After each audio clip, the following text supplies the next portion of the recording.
நீங்கள் பார்த்துக் கொண்டிருப்பது உங்கள் விஜய்.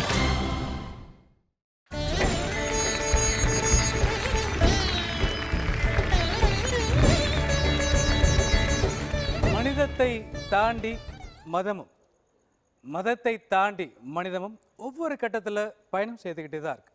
இந்த அரையிறுதி சுற்றுல இந்த தலைப்பு மிக பொருத்தமாக இருக்கும். இதையே இன்னைக்கு தலைப்பாக வச்சலான்னு யோசிச்சோம்.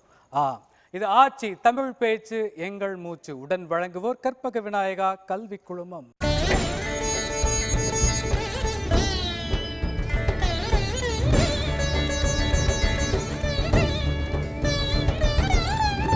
தமிழ் பேச்சு எங்கள் மூச்சு. மனிதர்கள் மதங்களை கெடுக்கின்றார்களா அல்லது மதம் மனிதனை கெடுக்கின்றதா? இந்த தலைப்பை 2 அணிகளாக பிரிச்சிருக்கோம். ஒன்று கல்யாண சுந்தரம் அவர்களுடைய அணி, மற்றொன்று ராமநாதன் இவர்களுடைய அணி. அதாவது மனிதன் மதங்களை கெடுக்கிறான் அப்படிங்கிற தலைப்பில் ராமநாதன் அவர்களுடைய அணியில் பேச வரக்கூடிய 4 பேச்சாளர்கள்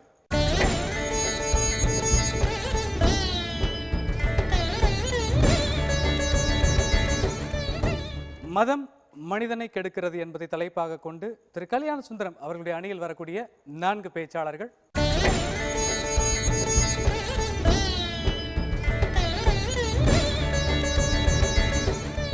நமது பேச்சாளர்களின் கருத்துக்களை ஆராய 3 நடுவர்கள் வந்திருக்காங்க. முதலாவதாக பெண்ணிய சிந்தனையாளர் அருண்மொழி அவர்கள்,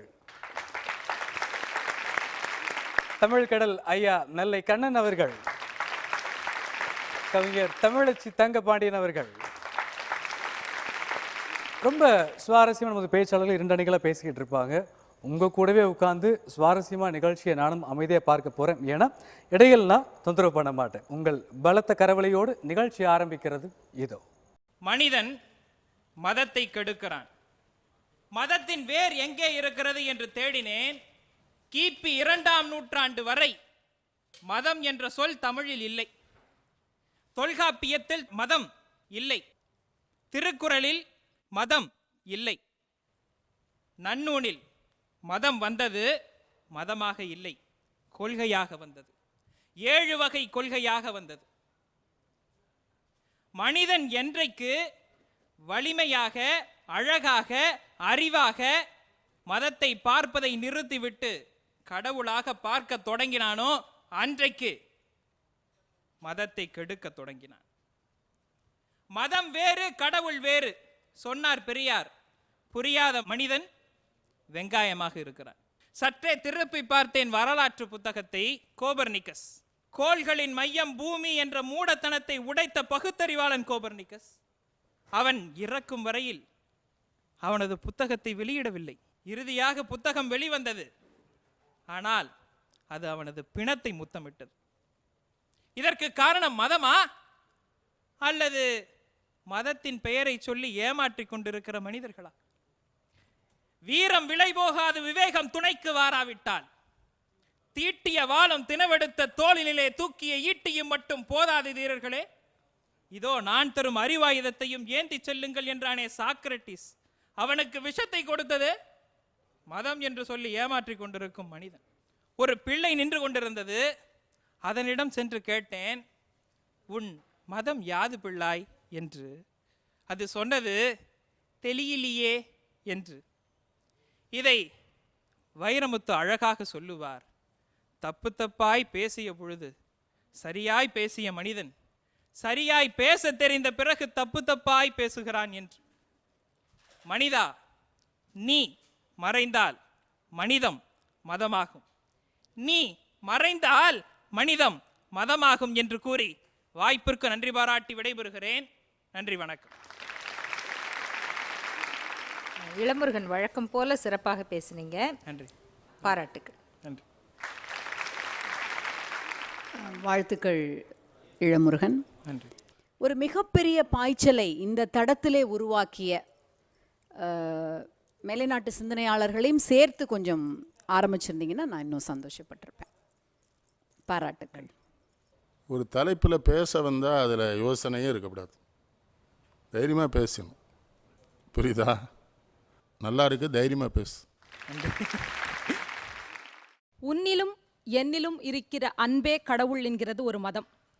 எப்பேற்பட்ட பாவத்திற்கும் மன்னிப்பை மட்டுமே பரிசாக வழங்குகிற அன்பே கடவுள் என்கிறது இன்னொரு மதம். அளவற்ற அன்பும் நிகரற்ற கருணையும் கொண்டவனே, அந்த அன்பை தருபவனே கடவுள் என்கிறது இன்னொரு மதம். ஆனால் என்ன ஆச்சரியம், ஒரு மதம் இன்னொரு மதத்தை நிராகரித்து கொண்டே இருக்கிறது என்பதுதான் எனக்கு வேதனையான விஷயம். எனக்கு ஏராளமான மாற்று மதத்தை சார்ந்த தோழியர்கள் இருக்கிறார்கள். நாங்க பள்ளிக்கூடத்துக்கு போகும்போது, கல்லூரிக்கு போகும்போது நான் கொண்டு போற சாப்பாட்டை எந்த விதமான குற்ற உணர்ச்சியும் இல்லாம என்னோட அவளும் அவளோட நானும் பகிர்ந்து கொள்ளுகிறோம். ஆனா ஏதாவது ஒரு பண்டிகை காலம் வருகிற போது எங்க வீட்டுல சாமிக்கு படைச்ச படையலை என் தோழிக்கு கொண்டு கொடுக்கும் போது, உங்க சாமிக்கு படைச்ச படையலை நான் சாப்பிடுறதுக்கு என் மதம் அனுமதிக்காதுன்னு என் தோழி சொல்லுகிற போது அந்த நட்பு என்னை விட்டு ஒரு அடி விலகி நிற்கிறதே. அந்த இடத்தில்தான் மதம் மனிதனை கெடுத்து வைத்திருக்கிறதுன்னு நான் சொல்ல வந்திருக்கிறேன். மதம் என்பது சடங்குகளின் நிறுவனமாக இன்று ஆகிவிட்டது. அறிவை மறுக்கிற, ஆய்வை தடுக்கிற நிறுவனங்களாக இன்றைக்கு மதம் மாறிவிட்டது. மதங்கள் வேதங்களை மட்டும் உருவாக்கவில்லை, இந்த மண்ணிலே பேதங்களையும் உருவாக்கி இருக்கிறது. மதத்தின் மீது மனிதன் கொண்டிருக்கிற கண்மூடித்தனமான நம்பிக்கையின் காரணமாகத்தான் இன்றைக்கு உழைப்பையும் முயற்சியையும் தன்னம்பிக்கையையும் இழந்துவிட்டு ஆலயங்களின் வாசல்களிலும் மட நிறுவனங்களின் வாசல்களிலும் அடிமையாகி கிடக்கிறார்கள் மனிதர்கள் என்று கூறி வாய்ப்பளித்தமைக்கு நன்றி கூறி அமைகிறேன். நன்றி, வணக்கம்.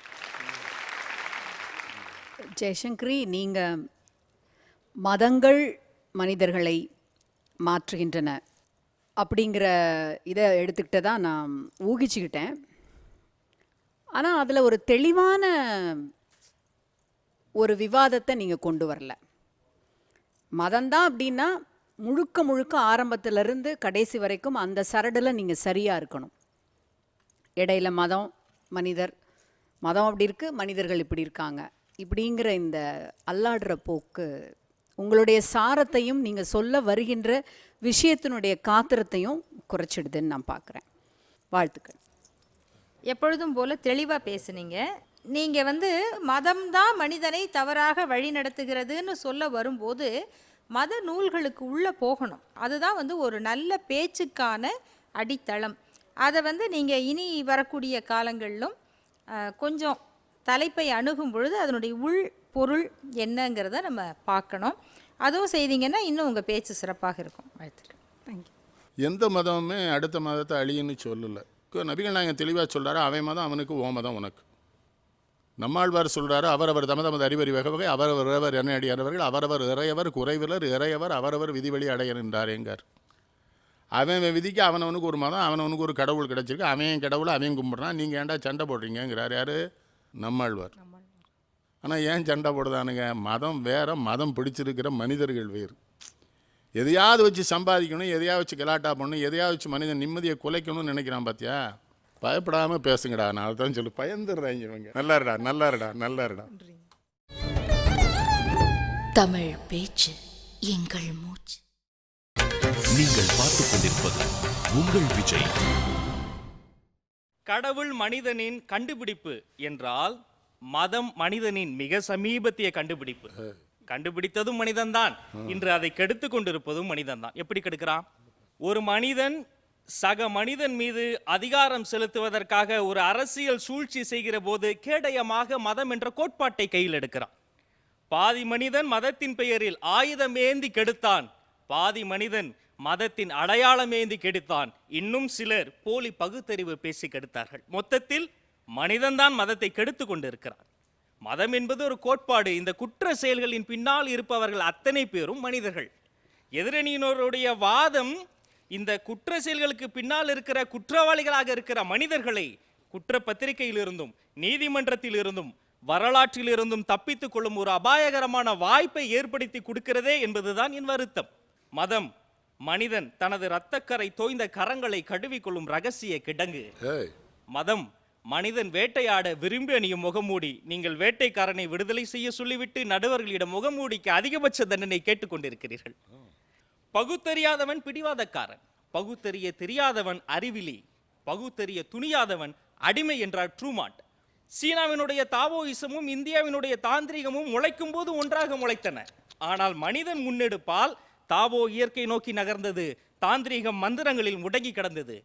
ஒவ்வொரு கலவர பகுதியிலும் களமாடிய நடுநிலை பத்திரிகையாளர்கள் உபேந்திர பக்சி, நிவேதிதா மேனன், ஆமாக்ஸ் போன்ற நடுநிலையாளர்களின் ஆய்வின் முடிவு மதத்தை அல்ல, மனிதர்களை சட்டத்தின் முன்னால் நிறுத்த சொல்கிறது. தோழர்களே, குற்றவாளி கூண்டில் கோட்பாடுகளை ஏற்றாமல் தயவு செய்து மனிதர்களை ஏற்றி இந்த வழக்காடு மன்றத்தில் ஒரு நீதி கொடுங்கள். நன்றி, வணக்கம். ராஜ்மோகன், ரொம்ப அருமையா பேசுனீங்க. எல்லா கருத்துக்களையும் தொகுத்து சொன்னீங்க. இந்த வேறுபாடுகளை மறக்கச் சொன்னதற்கு பெரியாருடைய அந்த ஒரு புகழ்பெற்ற வாசகம், கடவுளை மற மனிதனை நினை, அதில் ஒன்றும் உங்களுக்கு மன ஒதுக்கல் இல்லையே பெரியாரை சொல்கிறதுல?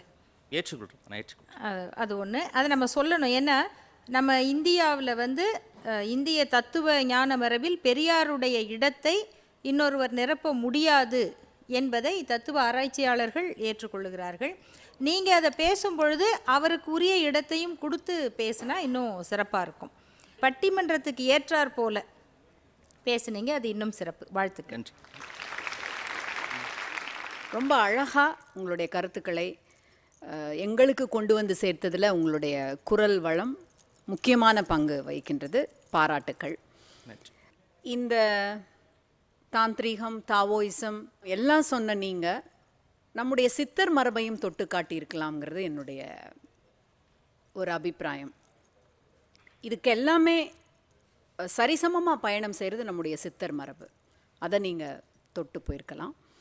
அப்புறம் இந்த போலி பகுத்தறிவுவாதிகள்னு ஒரு சொற்றொடரை உபயோகித்தீர்கள். அது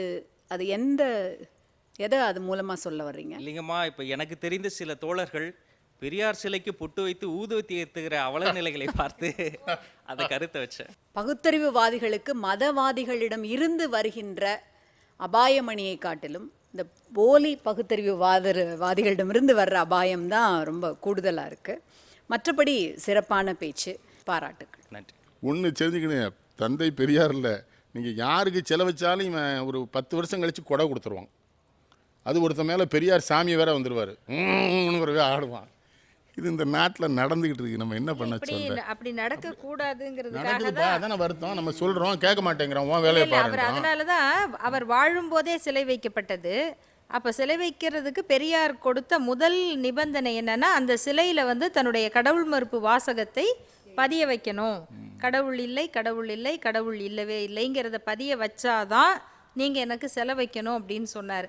ஆக அதையும் மீறி நீங்கள் சொல்கிற மாதிரி நடக்குதுங்கிறது ரொம்ப அதிர்ச்சியான நடக்கு. ரொம்ப நாளாக சித்தர் எதுக்கு சொன்னாங்க தெரியுதா? ஓடி ஓடி ஓடி ஓடி உட்கலந்த சோதியை நாடி நாடி நாடி நாடி நாட்களும் கழிந்து போய் வாடி வாடி வாடி வாண்டி மாண்டு போன மாந்தர்கள் கோடி கோடி. சித்தர்கள் தெளிவாக இருக்கான். ஆனால் அவன் வெளியும் வரல. அவனுகிட்டையும் போய் தங்க பஸ்பம் செஞ்சுதான் இருக்கானே. முனிவர்கள் யார் தெரியுமாப்பா? நம்ம மேலே முனிந்து காட்டுக்குள்ளே போனவன். இவன் அவனை தேடி போகிறான், விட மாட்டேங்கிறான். அதனால தான் அவனை விட்டு சிக்கவே மாட்டான். நல்லா இருக்கு. நீ உனக்கு என்னடா, நீ ராஜாடா ராஜாடா. நீ இந்து மதம் இந்துக்களை பண்படுத்துகிறது, கிறித்துவ மதம் கிறித்துவர்களை பண்படுத்துகிறது, இஸ்லாம் மதம் இஸ்லாமியர்களை பண்படுத்துகிறது என்கிறார்கள். என்னை பொறுத்தவரை எல்லா மதமும் மக்களை புண்படுத்துகிறது.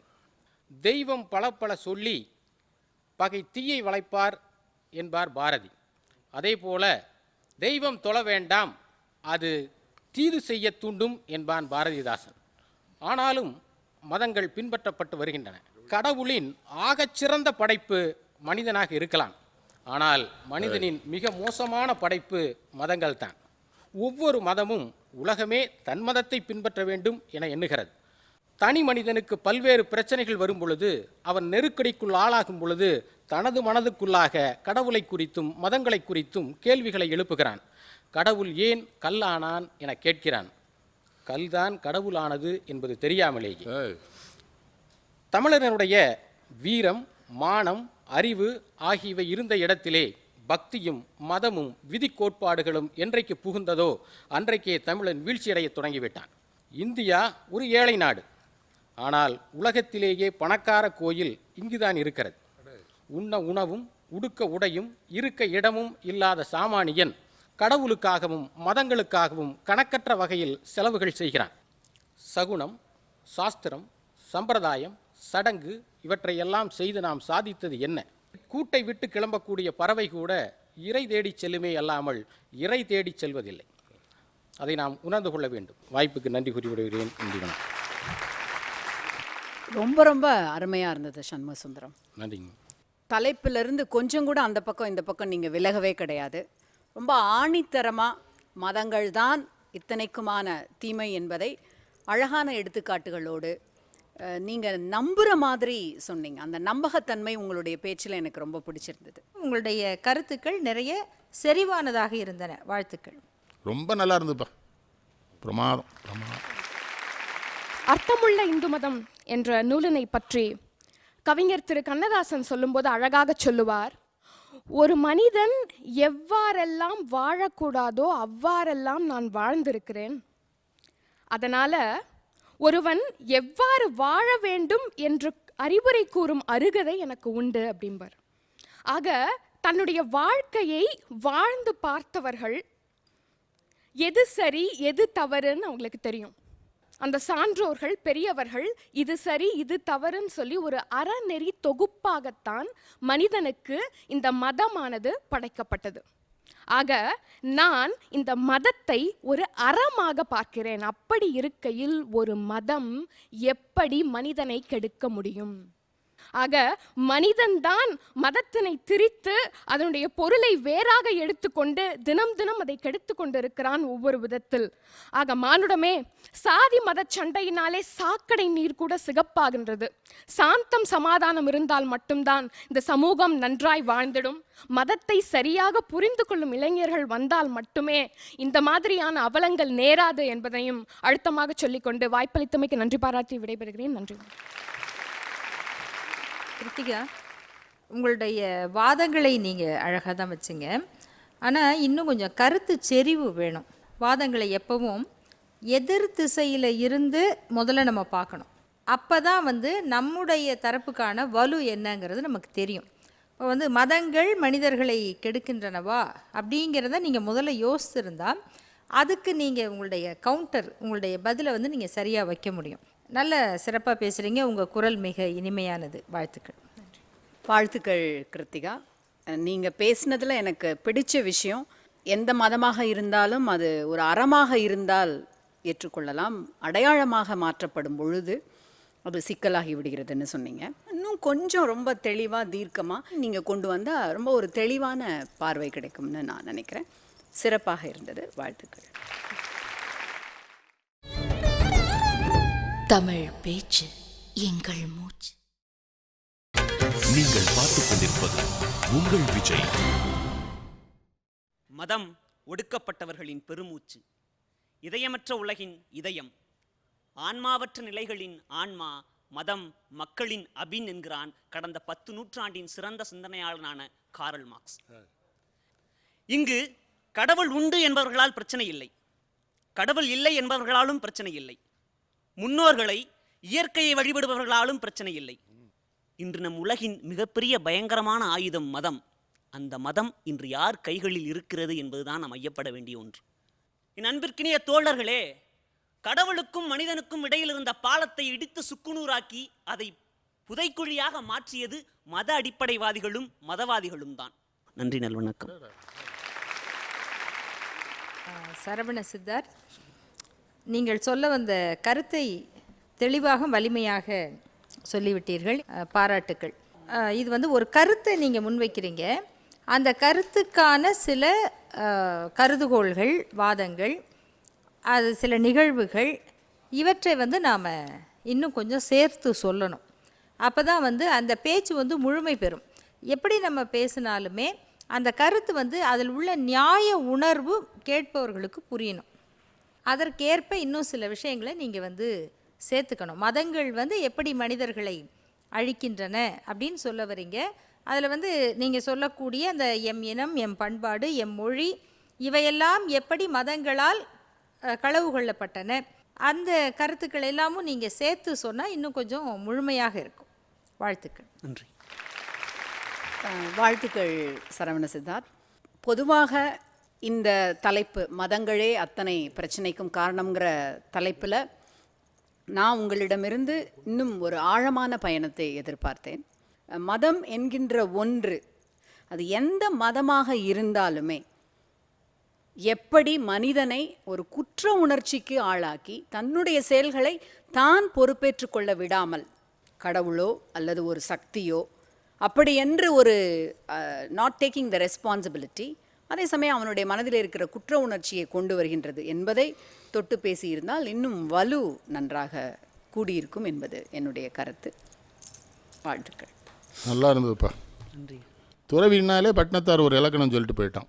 பேய் போல் திரிந்து பிணம் போல் கிடந்து இட்ட பிச்சைகள் நான் நாய் போல் இருந்து நரி போல் உழன்று நன் மங்கையரை தாய் போல் கருதி தமறு போல் அனைவருக்கும் தாழ்மை சொல்லி செய்போல் இருப்பர் கண்டீர் உண்மை ஞானம் தெளிந்தவரே. இருக்கானா? நீ ஆரம்பித்த முறை எப்படி ரசித்தாங்க அப்படி தான் போனேன். மலாருன்னு போயிடணும் உள்ள கூட்டம் ஒன்று கேட்குற மாதிரி. ஆனால் அருமையாக பேசுனப்பா. நன்றி. நல்லா இருடா, நல்லா இரு. யாமறிந்த மதங்கள் பல உழவாம் அன்றே யாவினுக்கும் உட்புதைந்த கருத்து ஒன்றே. சாமினி சாமினி நீயே கடவுள் தெய்வம் நீயே தத்துவமசி தத்துவமசி நீயே அக்தாம் என்று சொன்னான் பாரதி. மனிதனுக்குள் தெய்வத்தை தேடும் முயற்சியே மதம் என்று உணர்ந்ததனாலேதான் தெய்வம் நீ என்று உணர் என்று சொன்னான் ஆத்திச்சுடியிலே பாரதி.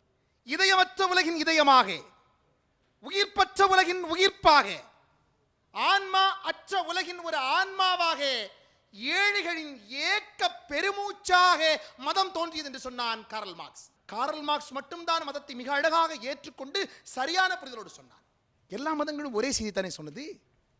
தத்துவங்கள், கொள்கைகள், கோட்பாடுகள் இவைகள் தான் மதங்கள். யாவர்க்குமாம் இறைவருக்கு ஒரு பச்சிலை என்று சொன்னது திருமந்திரத்தில். ஒரு கண்ணத்தில் அறைந்தால் மறுகண்ணத்தை காட்டு என்று சொன்னது இயேசுவின் பைபிள். ஏழைக்கு கொடுக்கும் கொடை இறைவனுக்கே கொடுக்கும் கொடை என்று சொன்னது குர்ஆன். ஆனால் இந்த மனிதர்கள் தான் தத்துவங்களை, கொள்கைகளை, கோட்பாட்டை பின்னுக்கு தள்ளிவிட்டு அது கொண்டு வந்த அந்த நிறுவனம் என்கிற ஒன்றை மட்டும் கையிலே எடுத்துக்கொண்டு மதவாதிகள் மத நெறி என்கிற சொல்லையே மத வெறி என்று மாற்றி மதத்தையே வதம் செய்தார்கள் என்பதுதான் உண்மை. மனிதன்ல ரெண்டு மனிதன் உண்டுங்க. நல்ல மனிதன் கெட்ட மனிதன் என்கிற பிரிவு உண்டு. ஆனால் மதத்திலே நல்ல மதம் கெட்ட மதம் என்கிற பிரிவு இல்லை என்பர்களே. நல்ல மனிதன் ஞானி ஆகிறான், கெட்ட மனிதன் சமூகத்தோடு மதத்தையும் சேர்த்து கெடுக்கிறான். என்ன சொன்னது? மதம் என்கிற ஒற்றை சொல்லின் பொருள் அன்பு அன்பு அன்பு. அன்பு எனும் பிடியினுள் அகப்படும் மலையே என்று சொன்னார் வள்ளலார். புத்தன் இருக்கிறானே, ஆட்சியே துறந்து அன்பை போதித்த புத்தனின் பல்லை பாதுகாத்தவன் சொல்லை அடக்கம் செய்து விட்டானே. போதி மரத்தையே பூண்டோடு வெட்டி ஒரு புதிய கோடாரி செய்து கொடுத்து விட்டதே. நான் எல்லா மதங்களையும் அவை செய்கிற தவறுகளை சொல்ல கடமைப்பட்டிருக்கிறேன். மறுக்க முடியுமா? யார் தான் தவறு செய்யவில்லை?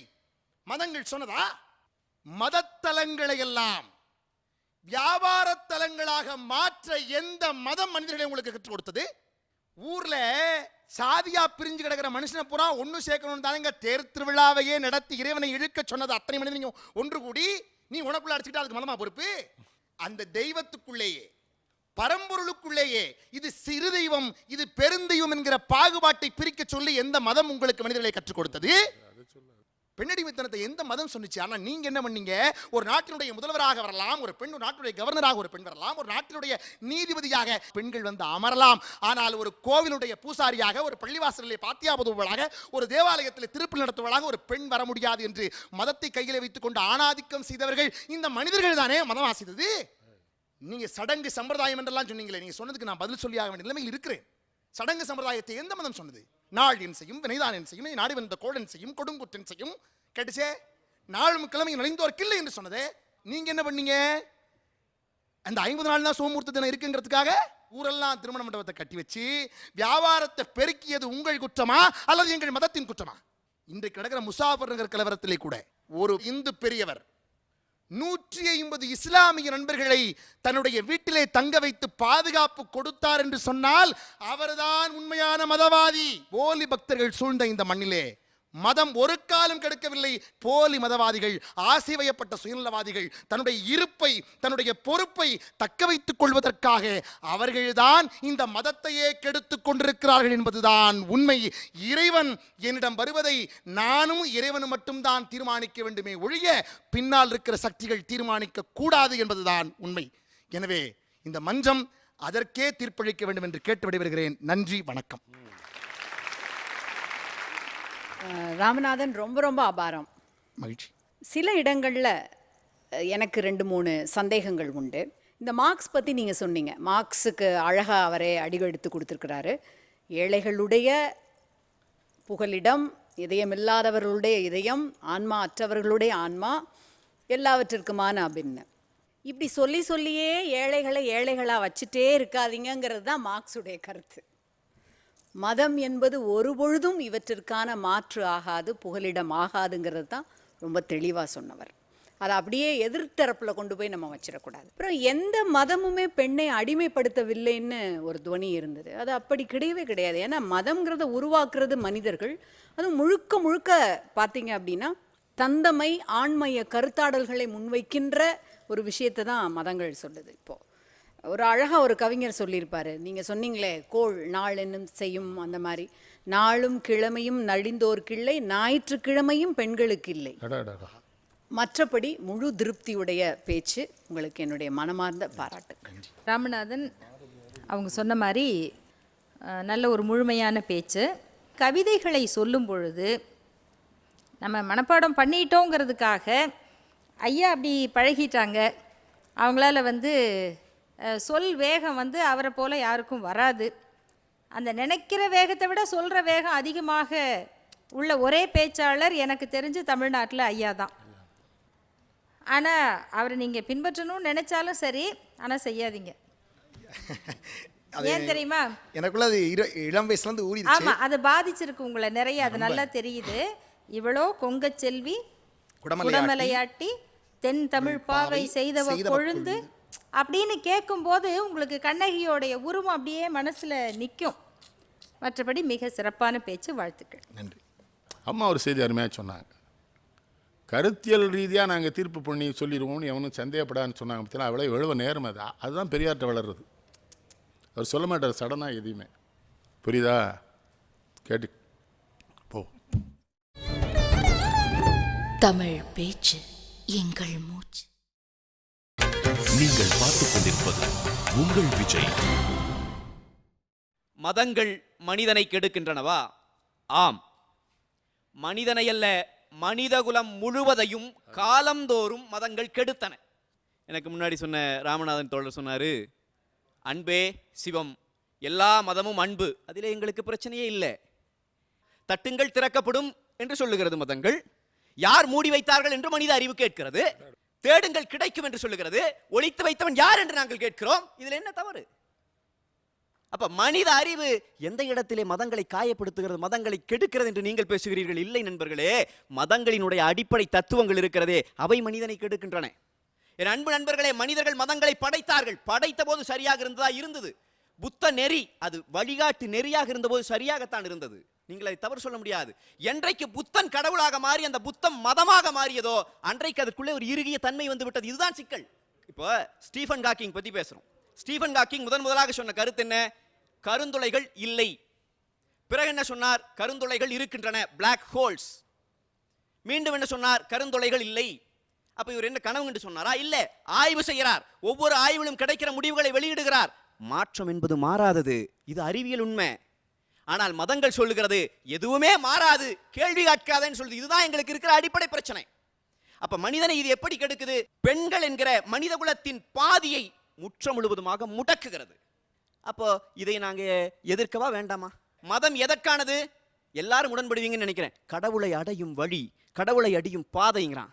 ஒரு இயற்பியல் பேராசிரியன் இருமாப்போடு சொல்லுகிறேன், கடவுளை அடைவதற்கு, இறைவனை அடைவதற்கு இயற்பியல் போதும் என்று இந்த நூற்றாண்டு நிரூபித்து விட்டது. மதங்கள் காலாவதியாகி போய்விட்டன, அவ்வளவுதான், முடிஞ்சது. மனித ஆற்றல், மனித அறிவு இன்றைக்கு சகலத்தையும் தாண்டி மேலே போய் கொண்டிருக்கிறது. இந்த நேரத்திலே இன்னும் நாம் மதங்களை கட்டிக்கொண்டு மதங்கள் இந்த மனிதனுக்கு வழிகாட்டும் என்று நினைப்பது மிகப்பெரிய பிழை. மீண்டும் மீண்டும் பொய்யை புலைச்சுருட்டை சொல்லுவதை எப்படி மதமாக ஏற்பீர்கள்? இனிமேல் ஒரு காலம் மனித குலத்திற்கு மதங்கள் வழிகாட்டிகளாக இருக்க முடியாது. மதங்கள் காலாவதியாகி போய்விட்டன. பொருள் முதல்வாத தன்மையற்று கருத்து முதல்வாதம் என்கிற அந்த கட்டமைப்பின் மீது மதங்கள் கட்டப்பட்டிருக்கின்றன. அதுதான் சிக்கல். அறிவியலுக்கு புறம்பாக நம்பிக்கைகள் மீது மதங்கள் கட்டப்பட்டிருக்கிறது. அதுதான் சிக்கல். மனித பயத்தின் மீது மதங்கள் கட்டியெழுப்பப்பட்டிருக்கின்றன. அதுதான் சிக்கல். இப்ப இதிலிருந்து என்றைக்கு நாம் மனித குலத்தை விடுவிக்கிறோமோ அன்றைக்குத்தான் மனிதன் பூரண சிந்தனையோடு முன்னேறுவான். புதிய சிந்தனைகள் வேண்டும். மனித அறிவே பூரண விடியல் என்பதை நாம் உணர வேண்டும். அன்பு, அதை சொல்வதற்கு மதங்கள் தேவையில்லை. மதங்கள் இதுவரைக்கும் சொல்லவில்லை. மனித நேயம், அது மனித அறிவால் பிறக்கக்கூடியது என்பதை சொல்லி நிறைவு செய்கிறேன். வணக்கம். கல்யாண சுந்தரம், நல்ல தத்துவ ரீதியாக ஒரு முழுமையான உரையை நீங்கள் நிகழ்த்தி இருக்கிறீர்கள். வாழ்த்துக்கள். சுதந்திரத்தின் ஒளியை மனித உள்ளத்தில் ஏற்றுவிட்டால் அவனுக்கு கடவுள் தேவையில்லை என்கின்ற கருத்தை ரொம்ப அழகாக புரிய வச்சிங்க. ரொம்ப நல்லா இருந்தது. வாழ்த்துக்கள். இயற்பியல்னு சொன்னது ரொம்ப சரி. இயற்பியலில் மிகப்பெரிய அறிஞரெல்லாம் என்னோட பேசுகிறவங்க சொல்லுவாங்க, கடவுள் எங்கே இருந்தால் நாங்கள் கண்டுபிடிச்சிருவோம்னு. அன்பின் வழியது உயிர்நிலைன்னு தான் சொல்லிட்டான்ல நம்ம அப்பன் வள்ளுவன். மற்ற உயிருக்கும் என்பதோல் போர்த்த உடம்பு. அறிவுனா என்னன்னு சொல்லலாம்? அறிவுனான் ஆகுவதுண்டோ பெரிதின் நோய் தன்னோய் போல் போட்டா கடை. இன்னொரு உயிரினுடைய துன்பங்கள் அனைத்தையும் தன்னுடைய துன்பங்களாக கருதி அது தீர்க்க எவன் முயலுகிறானோ அவன் மட்டும்தான் அறிவுடையவங்குது வள்ளுவம். அவள் மொத்தம் 30 பட்டம் வாங்கியிருக்கான்னு சொல்லுதான் பார்த்தியா, அவனை அறிவாளின்னு வள்ளுவர் ஒத்துக்கல. ஏன்னா அவருக்கு தெரியுது அவன் தான் வாங்கியிருக்காங்கானே. வள்ளுவனை தவிர தெளிவாக சொல்லலாம், அன்பு இல்லைன்னா முடிஞ்சு போச்சுங்க. இன்னும் எழுதி வச்சுக்க கண்ணு, உனக்கெல்லாம் சொல்கிறேன் பிள்ளைகளுக்கெல்லாம், வேறு எவன்ட்டையுமே போகாதீங்க. உங்கள் வாழ்க்கையில் என்ன சங்கடம் சிக்கல் எது வந்தாலும் அது ஒரு கேள்வியாக மாற்றுங்க. எங்கள் அப்பன்ட்ட போங்க வள்ளுவன்ட்ட, அவன் பதில் சொல்லிடுவான். அவனை மாதிரி ஒருத்தன் எனக்கு என்னமோ உலக அறிஞர்களே கிடையாது. நல்ல வேலை அவன் எந்த சாமிக்கு பிறந்தான்னு ஒரு வேலுமே இன்னும் கண்டுபிடிச்சா அதுக்கு ஒரு கதை எழுதிடுவான். வடமொழியிலிருந்து தமிழ் தோன்றியதென்று ஒரு தமிழ் திரைப்பட நடிகன் வேற்று மாநிலத்திலிருந்து இங்கே நடிக்க வந்த நடிகனுடைய மனைவி எழுதுகிறாள். அன்னைக்கு நெல்லைக்கணம் தான் கண்டுச்சேன். தமிழகத்தின் மிக பிரபலமான எழுத்தாளர், நான் காதலிக்கிறேன், நான் நேசிக்கிற ஒரு பெரிய எழுத்தாளர் தமிழை தப்பாக எழுதுவோம், நான் தான் எழுதினேன். நினைவிருக்கா? உங்கள் அண்ணன் ஆஸ்திரேலியாவிலேருந்து பேசினார் என்கிட்ட, நீங்கள் ஒரு ஆளாவது எழுதுனீங்களே, ஒருத்தர் எழுதலைங்க. அதனால் வள்ளுவன்ட்ட போங்க, திருக்குறள் படி போ. அது சுருக்கமாக ஒரு வார்த்தை இங்கர் சார் சொல்லுவார், ராபர்ட் கிரீன் இங்கர்சால். அவரை நம்ம கொஞ்சம் நிறைய இளைஞர்கள்ட்ட சொல்லணும். சுதந்திரம் இல்லாத மூளை சிறைச்சாலை, மனம் குற்றவாளி, இதைத்தான் மதங்கள் விரும்புகின்றன அப்படின்னு சொன்னார். அவன் சொன்னால எல்லாத்துக்கும் மேலே மூளை இருக்குன்னா, மதம் மூளைன்னு சொன்னான். ஒரு அருமையான கருத்து சொன்னான் அவன் சொன்னது. பார்த்தீங்களா, மூளை அது அதுதான் மூளை. நல்லா இருப்பா, நல்லா இருக்கும். ஐயா, இவங்களுடைய மதிப்பெண்கள் தெரிஞ்சுக்க ரொம்ப ஆவலாக காத்துக்கிட்டு இருக்கோங்க ஐயா. ஜெயசங்கரி 17 மதிப்பெண்கள், கிருத்திகா 19,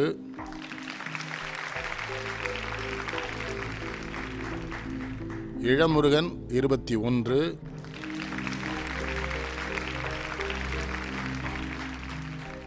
சரவண சித்தார்த் 22.5,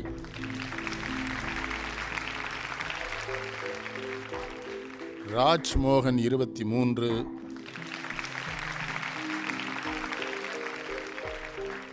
சண்முகசுந்தரம் 25,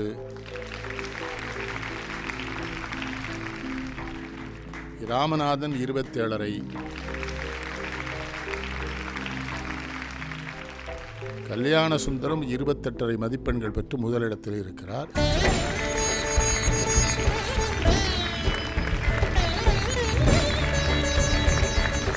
கல்யாண சுந்தரம், ராமநாதன், சண்முக சுந்தரம், ராஜ்மோகன் 4 பேரும் இறுதிச் சுற்றுக்கு தேர்ந்தெடுக்கப்பட்டிருக்கிறீர்கள். நிகழ்ச்சியினுடைய நடைமுறை வசதி கருதி 4 பேர் தேர்ந்தெடுக்கப்பட்டிருக்கிறார்கள். 4 பேருக்கு சற்றும் குறைவில்லாத தகுதி, திறமை, குரல் வளம், வெளிப்பாடு அத்தனையும் உடையவர்கள் தான் அடுத்த கட்டத்தில் இருக்கின்ற 4 பேர்களும்.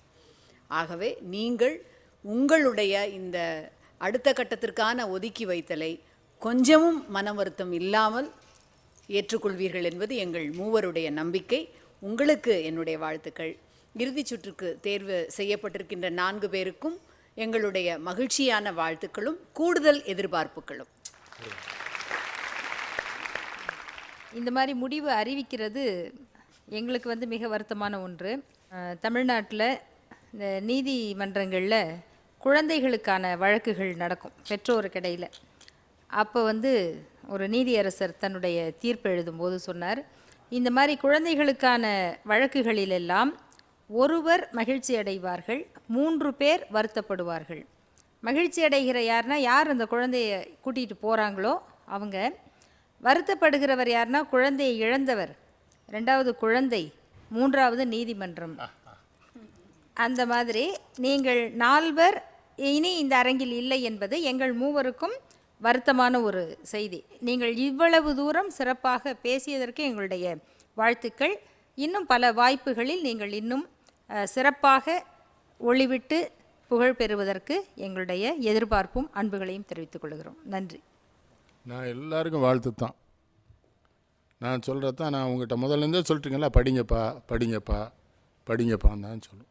நீங்கள் யாரும் என் மேலே கோபப்பட மாட்டீங்கன்னு எனக்கு தெரியும். எல்லா பிள்ளைகளுக்கும் என்னை பற்றி தெரியும். நேருக்கு தான் சொல்வேன். கல்யாண சுந்தரம் இன்னைக்கு தேர்ந்தெடுக்கப்படுவேனா மாட்டானு சந்தேகத்திலே உடந்திருப்பான் அப்பா மேலே. நல்லா பேசினா எனக்கு எல்லா பிள்ளையும் ஒரு பிள்ளை தான்டா. யார் மேலே எனக்கு கோவம்லாம் வராது. என் கோவம் எப்படி தெரியுமா, வந்துட்டு உடனே போயிடும். 60 சினம்னு அவ்வையார் சொன்னது நான் படிச்சிருக்கனால கோவம் வந்து அப்படியே அமைதியாயிருவேன், தானாக போயிடும். இல்லைன்னா டாக்டர்கிட்ட போய் 500 ரூபா ஃபீஸ் வாங்கிடுவான், ஹைப்பர் டென்ஷன்னு. ரொம்ப நல்லா பேசுனீங்கடா, எனக்கு ரொம்ப எல்லாரையும் பிடிச்சிருந்தது. கொஞ்சம் முன்ன பின்ன என்ன 3 பேரும் சேர்ந்தான் இதை பண்ணியிருக்கோம். தனியாக இந்த பயிலும் என்னை சந்தேகப்பட்டுறாதீங்க. நல்லா இருங்க தோழர்களே. வரும் வாரத்தில் இறுதிக்கட்ட சுற்றில் களம் இறங்க இருக்கிறோம். இதில் 4 பேச்சாளர்களோடு புது களம் காண்போம். அதுவரை வணக்கம் கூறி விடைபெற்றுக் கொள்கிறோம். இது ஆட்சி தமிழ் பேச்சு எங்கள் மூச்சு. உடன் வழங்குவோர் கற்பக விநாயகா கல்வி குழுமம்.